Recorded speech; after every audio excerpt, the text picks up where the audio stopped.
Long before the first philosophers put pen to parchment, long before science carved nature into elements and compounds, there were stories whispered around firelight, tales of gods who drank from chalices of eternal life, of divine banquets on Olympus, where the air itself shimmered with sacred flavor. Among these myths, there is one substance that echoes louder than the rest, not only because of its sweetness, but because of what it promised. Ambrosia, the food of the gods, the taste of immortality.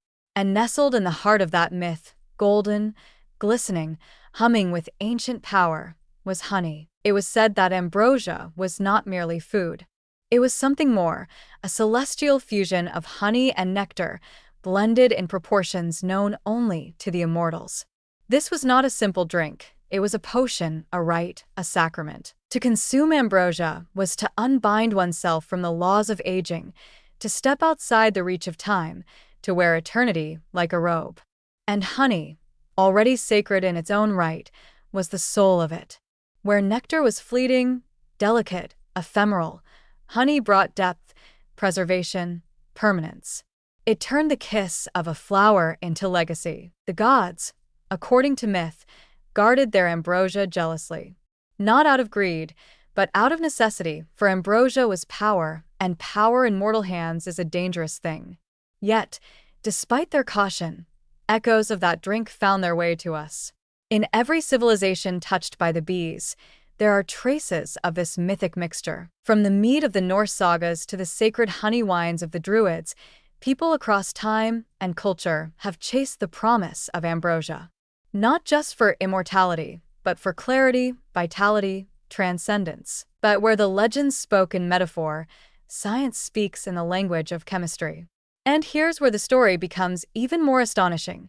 Modern research confirms that honey, especially raw and unfiltered, is brimming with compounds that directly fight one of the root causes of aging, oxidative stress. Within its sticky depths, honey carries an arsenal of flavonoids and phenolic acids, powerful antioxidants that neutralize the unstable molecules that erode our cells, damage our DNA, and accelerate our slide toward decay. It's as if the myth of ambrosia wasn't just fantasy, but an ancient way of encoding a truth that science is only now fully beginning to understand. Consider this.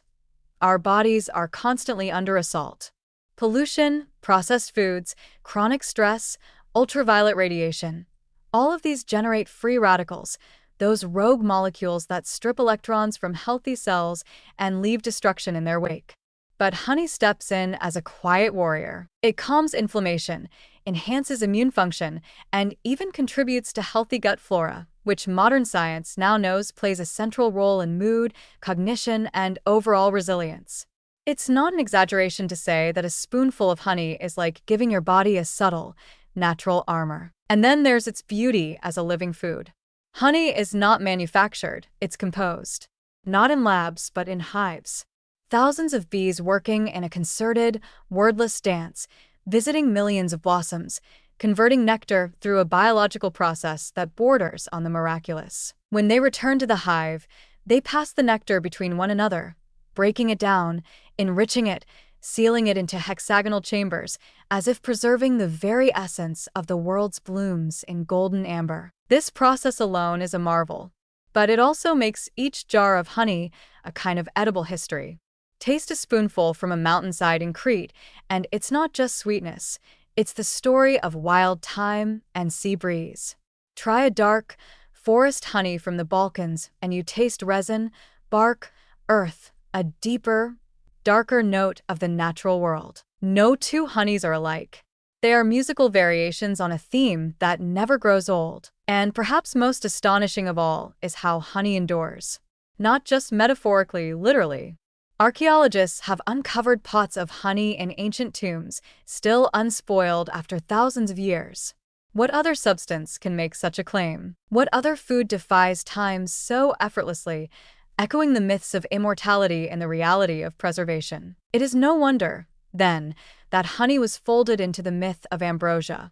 No wonder it was chosen as the foundation of a drink that transcended mortality. Because even in the world we live in now, of data and diagnostics, of algorithms and analytics, honey retains something mysterious. something sacred. It reminds us that not everything powerful must come in a capsule. That sometimes the gifts of the gods are quiet, simple, golden. When we taste honey, we are not just enjoying sweetness. We are partaking in a ritual that stretches back to the beginnings of human wonder. A ritual whispered through myth, confirmed by science, and still available to us. In every spoonful, every cup of tea, every golden drop of Ambrosia's twin.